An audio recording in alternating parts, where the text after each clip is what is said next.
pessoal, tudo bem? Vocês já me conhecem, meu nome é Marcelo Aragão, professor de auditoria. Esta é a aula acerca das contingências ativas, passivas. Vou já chamar a atenção de vocês para um aspecto de que esse é um assunto que de vez em quando é cobrado em alguns editais, em alguns concursos muito específicos, não é um assunto cobrado geralmente nos editais de uma forma geral, por exemplo, para a Receita Federal, não é exigida esse assunto, contingências.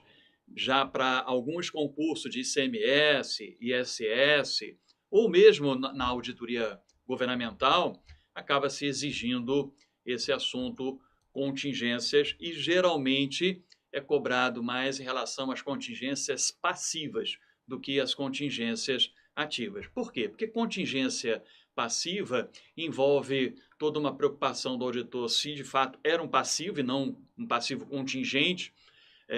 Passivo, vocês devem saber, né, que é aquela obrigação presente que decorre de fatos passados, que há uma probabilidade, se entende que vai haver uma saída de recurso da entidade para quitar aquela obrigação. A preocupação sempre do auditor em relação ao passivo, mais importante, é em relação à omissão de passivo, alguma dívida que não foi apropriada na contabilidade, que não foi reconhecida.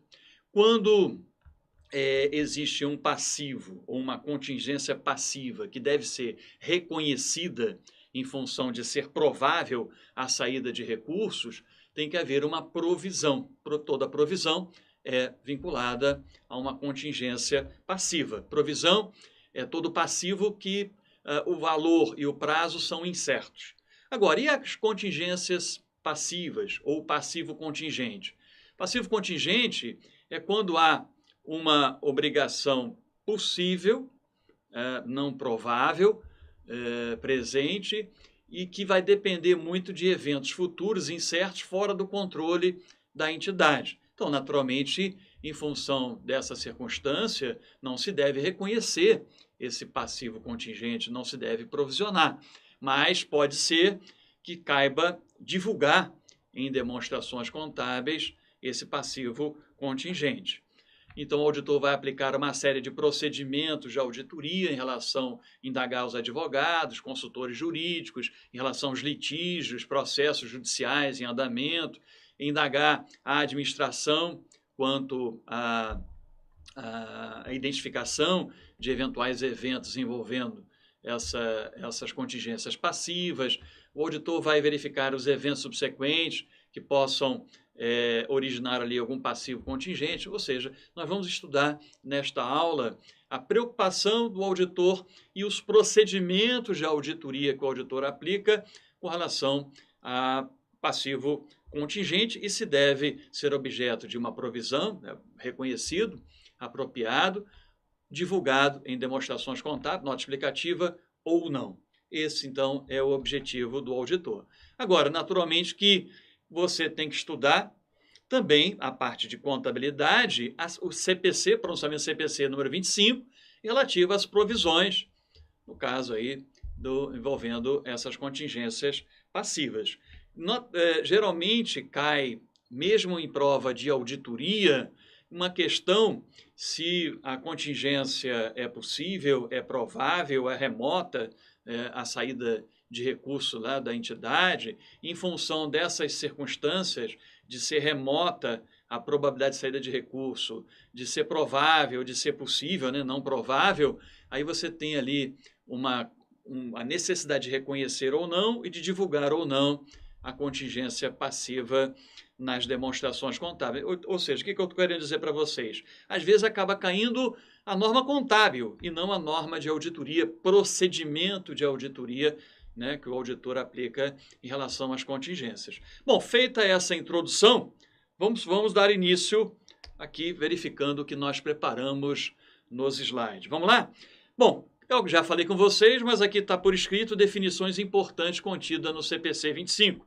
Provisão é um passivo de prazo e de valor incertos. Exemplo, provisão em função de algum litígio, um processo judicial contra a empresa, tem que ser em função, logicamente, dessa probabilidade, desse acompanhamento que é feito pelos advogados da empresa, em função da probabilidade de sucesso ou não dessa causa, desse litígio contra a empresa, vai ser provisionado ou não, e o auditor tem que certificar se é adequado ou não provisionar esse passivo, essa contingência passiva.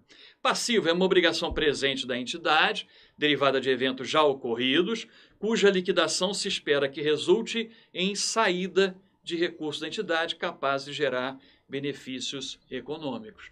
Aí, naturalmente, é um passivo e o auditor tem que verificar, circularizando, eventualmente, fornecedores ou verificando pagamentos subsequentes, se houve algum pagamento cuja dívida não foi apropriada anteriormente no passivo, a preocupação sempre do auditor em relação à omissão de passivo ou à subavaliação da conta de passivo a menor porque houve alguma omissão. Naquele procedimento que o auditor aplica sempre para verificar, vinculado às afirmações contidas nas demonstrações contábeis, de integridade, de completude. Seguindo, outro conceito importante, contingência passiva. Perceba a diferença lá para o passivo. É uma possível, veja bem, não é uma obrigação presente, é uma possível obrigação presente, cuja existência será confirmada somente pela ocorrência ou não de um ou mais eventos futuros que não estejam totalmente sob o controle da entidade. Então, por estar colocado aqui que é uma obrigação possível, subentende-se que não é provável. Então, naturalmente, que não se deve reconhecer essa provisão, mas deve ser objeto de divulgação em demonstrações contábeis e nota explicativa.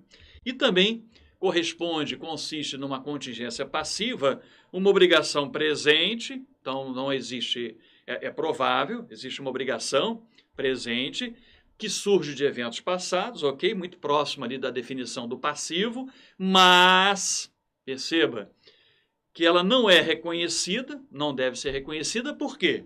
Porque é improvável que a entidade tenha que liquidá-la, ou o valor da obrigação não pode ser mensurado com suficiente segurança, não é possível utilizar um método de estimativa contábil que seja adequado, existe uma incerteza muito grande que envolve essa estimativa, então nesse caso é apenas uma contingência passiva, não é de fato um passivo, objeto de reconhecimento, objeto de provisão. Ok? Bom, estabelecidos os conceitos, vamos seguir. Ainda tem o conceito relativo à contingência ativa lá no CPC 25. É um ativo possível que resulta de eventos passados e cuja existência será confirmada apenas pela ocorrência ou não de um ou mais futuros incertos, não totalmente sob o controle da entidade. Por isso que não é, porque um ativo deve ser sempre reconhecido, lançado, apropriado.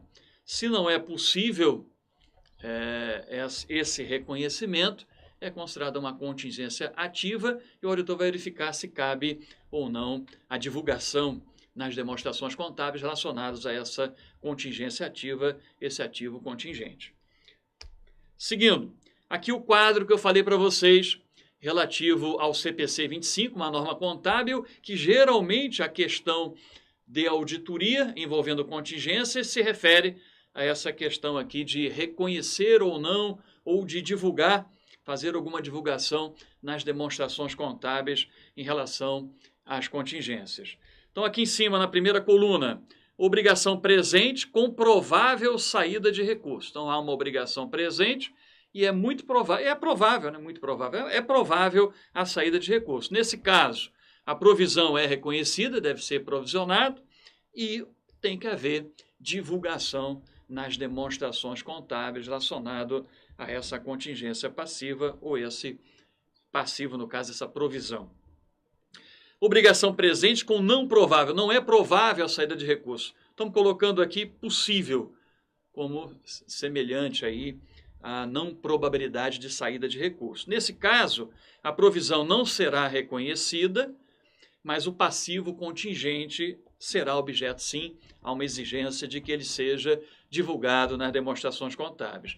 E, por fim, a obrigação presente com a probabilidade remota, muito remota, ou seja, não tem a probabilidade de acontecer essa saída de recurso, é remota. Nesse caso, a provisão não é reconhecida, não deve ser apropriado no sistema contábil e também não se exige nenhuma divulgação.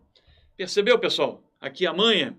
Então, em relação à contingência passiva, se é provável, se é possível ou se é remota a saída de recurso. Você vai ter aqui qual seria a exigência para a administração e a verificação que o auditor tem que fazer aplicando os seus procedimentos. Vamos agora quanto aos procedimentos de auditoria, aí saindo da parte contábil do CPC 25, vamos para procedimentos de auditoria, e você não tem uma norma específica, a única norma hoje relacionada a litígios contra a entidade, processos judiciais, eventuais passivos não registrados, é a NBCTA 501, que ela ao mesmo tempo trata de auditoria para estoques e também para litígios e reclamações. Mas, professor, então por que acaba caindo esse assunto contingências na disciplina de auditoria e qual é a referência maior? Porque alguns livros ainda tratam das contingências passivas em função da norma antiga, NBCT 11, já revogada, que tratava das contingências passivas. Então, é muito, vamos dizer assim, da literatura especializada, dos livros que ainda constam ali, alguns procedimentos importantes relacionados a contingências passivas e até mesmo contingências ativas. Sem dúvida nenhuma que também nós teremos que explorar aqui com vocês os procedimentos de auditoria estabelecidos na NBCTA 501, relacionados a litígios e reclamações contra a entidade. Vamos lá? Contingências passivas, quando da execução de procedimento de auditoria para a identificação de passivos não registrados, omissão de passivo, e contingências, o auditor independente deve obter evidências para os seguintes assuntos, desde que sejam relevantes: a existência de uma condição ou uma situação circunstancial ocorrida, indicando uma incerteza com a possibilidade de perdas e ganhos para a entidade. Em função dessa incerteza, o auditor vai aplicar procedimentos, discutir com a administração e determinar, chegar a uma conclusão, se cabe reconhecer ou não, ou que a empresa teria obrigação, necessidade de divulgar nas demonstrações contábeis a existência dessa condição, dessa situação envolvendo a contingência passiva. O período em que foram gerados, o grau de probabilidade, isso aqui é muito importante até para determinar se cabe reconhecer e ou divulgar, o grau de probabilidade de um resultado favorável ou desfavorável e o valor ou extensão de perda ou ganho potencial. Esses são os aspectos que o auditor tem que se preocupar, verificar em relação à identificação de passivos não registrados e de contingências passivas. Procedimentos de auditoria. Indagar, o auditor tem que indagar, procedimento básico, técnica da indagação, alguns chamam de entrevista, normalmente na auditoria pública chama-se entrevista presencial, na auditoria contábil chama-se de indagação. Então, o auditor vai questionar, indagar e discutir com a administração a respeito das políticas e procedimentos adotados para identificar, contabilizar e divulgar passivos não registrados e contingências. Então, o auditor vai tentar verificar os mecanismos de controle interno, procedimentos que são adotados pela administração da entidade, no sentido de identificar eventuais passivos não registrados e contingências passivas. Obter formalmente da administração uma descrição das contingências na data de encerramento das demonstrações, incluindo correspondências e faturas de consultores jurídicos. Aqui nós estamos falando de carta de responsabilidade da administração, ou que se chama, nas atuais normas de auditoria independente das demonstrações contábeis, as chamadas representações formais, que são afirmações por escrito, que a administração faz para o auditor, no sentido de corroborar as evidências que o auditor obteve aplicando os seus procedimentos. Examinar documentos em poder do cliente vinculados aos passivos não registrados e às contingências. Toda e qualquer documentação relacionada aos litígios, reclamações de clientes, eventos importantes subsequentes, toda essa documentação tem que ser objeto de inspeção, de exame pelo auditor, no sentido de identificar ali eventuais passivos não registrados ou contingências passivo-contingentes. Obter representação formal da administração contendo a lista de consultores jurídicos e a representação de que todas as contingências potenciais relevantes foram, de fato, divulgadas nas demonstrações contábeis. Aqui ficou repetido, nós falamos das representações formais, mas aqui entra uma lista de consultores jurídicos que serão objeto de circularizações, confirmações diretas por parte do auditor. Naturalmente que, quando o consultor jurídico é interno, empregado da própria administração, da própria entidade, o auditor vai lá, na presença do consultor jurídico, e vai indagar. Vai fazer ali uma indagação formal, ou até mesmo por escrito, diretamente na presença ali do consultor jurídico interno empregado da entidade. Agora, quando existem consultores, escritórios de advocacia contratados pela entidade, esses consultores jurídicos externos, aí eles serão objetos, essa lista que é importante que a administração apresente formalmente para o auditor, para que ele possa fazer as cartas de confirmação direta ou as cartas de circularização a serem encaminhadas aos consultores jurídicos. Justamente na sequência, o auditor vai circularizar os consultores jurídicos em função da incerteza e relevância. O auditor deve solicitar à administração a opinião de outro consultor independente. No caso, se houver alguma dúvida, alguma incerteza significativa, pode ser que se solicite ali o posicionamento de outro advogado em relação à probabilidade ou não de sucesso ou insucesso em relação àquele litígio. E leitura de atas de reuniões, contratos de empréstimo, de arrendamentos e correspondências recebidas de autoridades fiscais e de agências reguladoras, sempre uma documentação muito importante relacionada a eventuais contingências passivas. Vamos agora aos procedimentos de auditoria, muito semelhantes a esses que a gente ainda são estabelecidos, na literatura especializada. A NBCTA 501, ela trata de alguns procedimentos de auditoria para identificar a existência de litígios e reclamações para que o auditor possa verificar a eventual necessidade de reconhecimento e ou divulgação.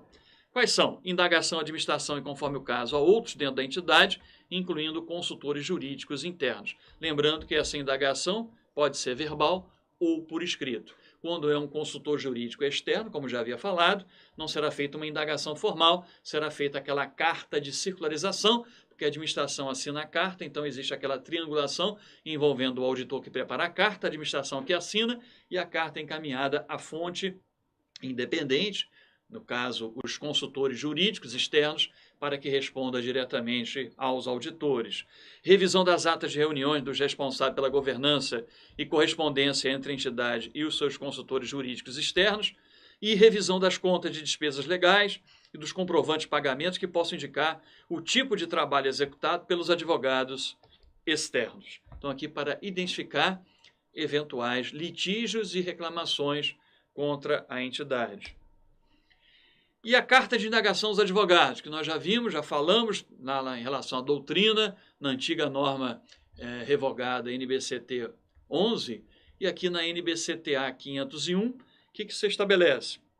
Qual é a previsão em termos de procedimento? Uma vez identificada a existência de litígios e reclamações, o auditor deve, além dos procedimentos requeridos pelas outras normas de auditoria, comunicar-se diretamente com os consultores jurídicos externos da entidade. O auditor deve, então, fazer a circularização, carta de indagação aos advogados, elaborada pela administração. No caso, o próprio auditor toma a iniciativa de elaborar a carta, mas por que a norma diz que é elaborada pela administração? Porque é a administração quem assina essa carta de confirmação e enviada pelo auditor, solicitando aos consultores jurídicos externos da entidade que se comuniquem diretamente com o auditor. Se o respectivo órgão jurídico proibir que a consultoria jurídica externa da entidade comunique-se diretamente com o auditor deve executar procedimentos alternativos de auditoria. A norma, as NBCTs-AIs, vocês já perceberam ao longo do nosso curso, que sempre que o auditor tem alguma restrição, alguma limitação no seu trabalho, a impossibilidade de cumprir algum objetivo previsto na norma ou de aplicar um procedimento, a primeira saída do auditor é tentar aplicar um procedimento alternativo para obter a evidência de auditoria suficiente, apropriada, que ele necessita. Se for possível aplicar um procedimento alternativo, ótimo. Por exemplo, não é possível circularizar. Houve alguma... Aqui no caso, né, o órgão de jurídico ali, respectivo órgão jurídico da entidade, proibiu que se fizesse essa circularização aos consultores jurídicos externos. Nesse caso, é possível examinar documentos, aplicar um outro procedimento para buscar evidência em relação à existência ou à probabilidade, enfim, da necessidade, inclusive, de se reconhecer o passivo, a contingência, fazendo ali a apropriação de uma provisão.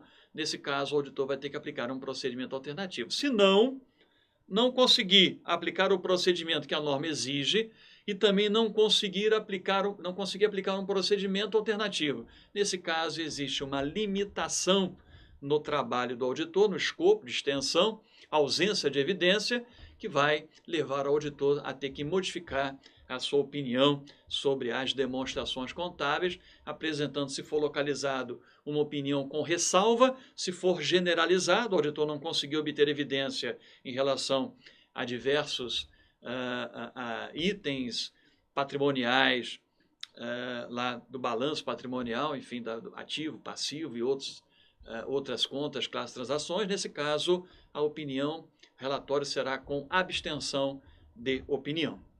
Voltando aqui na tela, de acordo com a NBCTA 705, que trata da opinião modificada do auditor, o auditor deve modificar a opinião no seu relatório se a administração se recusar a dar permissão ao auditor para se comunicar ou reunir com a consultoria jurídica externa, ou a própria consultoria jurídica externa da entidade recusa-se a responder às cartas encaminhadas de circularização encaminhadas pelo auditor, e o auditor não consegue obter evidência de auditoria apropriada e suficiente mediante a execução de procedimentos alternativos de auditoria. Nesse caso, vai haver a modificação na opinião do auditor. Vamos às questões? Primeira questão, não são muitas questões, então não estranhe o fato de termos aqui, se eu não estou enganado, apenas 2 questões, porque não é um assunto que é figurinha carimbada, que é muito geralmente cobrado, né? Não é geralmente cobrado em prova. Porém, não podemos negligenciar. Alguns concursos acabam exigindo o estudo de contingências e nós temos que estudar, agora sabendo que não é um assunto que frequentemente é cobrado em prova, ok? Essa primeira questão, que caiu na prova da Cefaz do Rio de Janeiro, FGV 2011, ela diz respeito à questão contábil. Lembra? Provável, possível, remota, se cabe reconhecer ou não, divulgar ou não. Então, uma questão envolvendo, caiu numa prova de auditoria, mas que envolve aquela norma contábil. Vamos lá? O que diz a questão? Em resposta a uma circularização, os advogados da entidade auditada assim classificaram as chances de perda nos processos judiciais em que a auditada era ré. Natureza, valor e risco. A causa aqui, os processos judiciais, era na parte trabalhista, envolvia o valor de R$3.700.000, e o risco ou a chance era remota, a probabilidade remota de saída de recurso. Outra causa, litígio envolvendo litígio trabalhista, né? R$6 milhões, e o risco, a possibilidade de saída provável. E fiscal, né? Litígio tributário envolvendo R$300 mil, possível risco, possível saída de recurso. Então, olha, quando é remota, lembra? Chance remota. Não cabe, vou resumir aqui para ficar claro, não cabe reconhecer a contingência passiva, não cabe fazer provisão e não cabe reconhecer e divulgar. Quando é provável, reconhece, provável a saída de recurso, reconhece e divulga. Quando não é provável, no caso aqui possível, não reconhece, mas exige-se divulgação.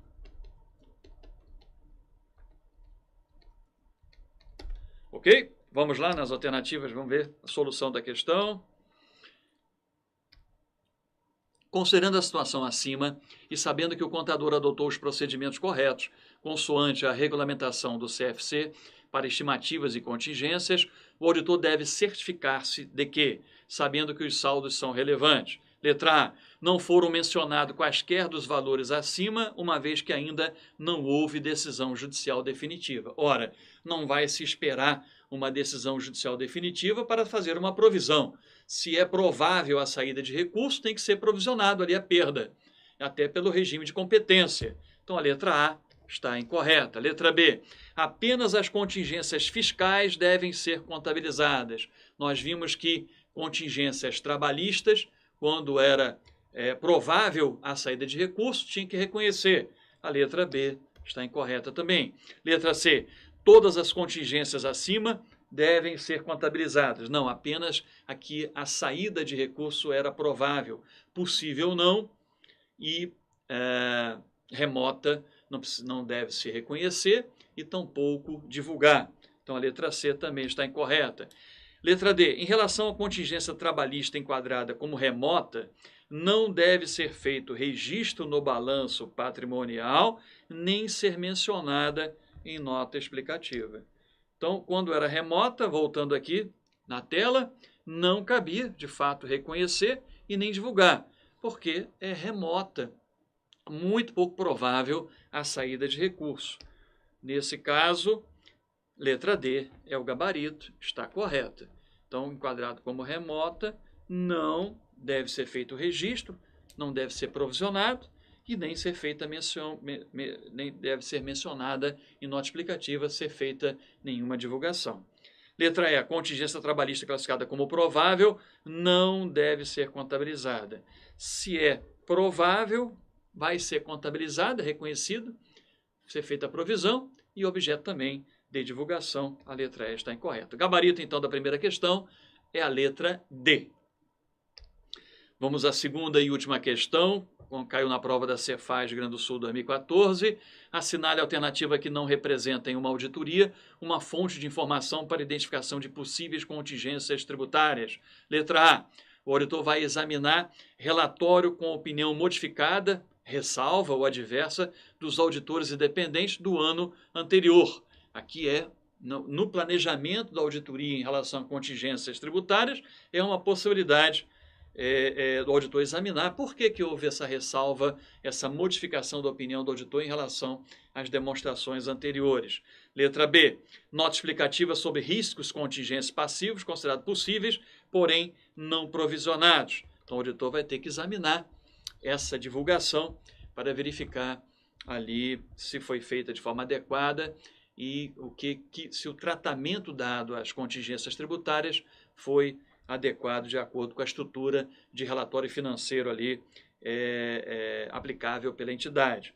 Relatório de consultoria tributária também é uma possibilidade no planejamento para verificar ali o que foi feito em termos de proposição por parte dessa consultoria tributária. Letra D, resposta da confirmação externa do saldo disponível nos bancos. Ora, pessoal, aqui ficou fácil, né?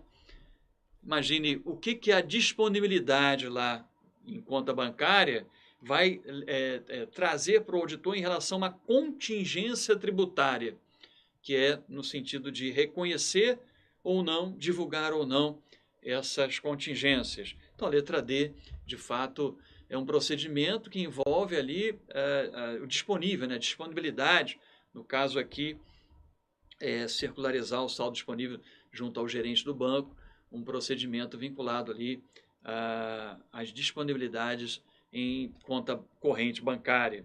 E a autuação fiscal do ano anterior também é uma referência naturalmente voltada ali à identificação de eventuais contingências tributárias. O gabarito, então, da segunda questão é a letra D de dado.